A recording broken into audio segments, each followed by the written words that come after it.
मैं ये मानता हूं कि अगले 5 साल आप देखिएगा बिहार में जिस तरीके से उद्योग आएंगे, मैं अगले 5 साल का तो वादा नहीं करता, बट अगले 10 साल में मैं इतना मैं कहता हूं कि हम लोग ना सिर्फ पलायन को रोकेंगे बल्कि रिवर्स माइग्रेशन भी हम लोग शुरू करेंगे। जो लोग पलायन करके दूसरे राज्य या दूसरे देश गए हैं उनको भी बिहार वापस लेकर आएंगे। कौन सी जादू की छड़ी चलेगी? हाँ? कौन सी जादू की छड़ी चलेगी? जादू की झड़ी नहीं है, मुझे नीतीश लगता कुमार है 20 साल से सीएम है वहां पर। आप फूड प्रोसेसिंग में आप वहां पर क्या कर रहे हैं? आज कमिटमेंट करके जाइए।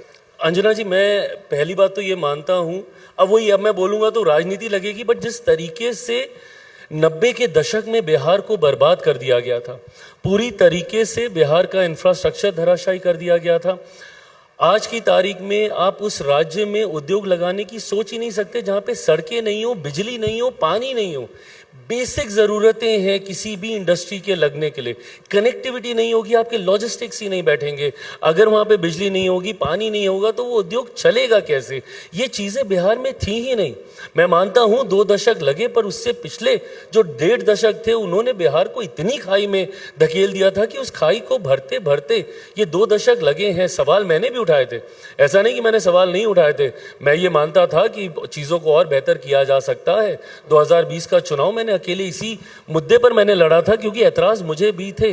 पर आज जब मैं व्यवस्था का हिस्सा हूं, मैं मानता हूं कि ये जो समय लगा ये लगना जरूरी था। बट आज जबकि वो जमीन को हम लोग समतल कर चुके हैं, अब मैं मानता हूं कि अब इसके ऊपर इमारत को खड़ा करना मुश्किल नहीं होगा।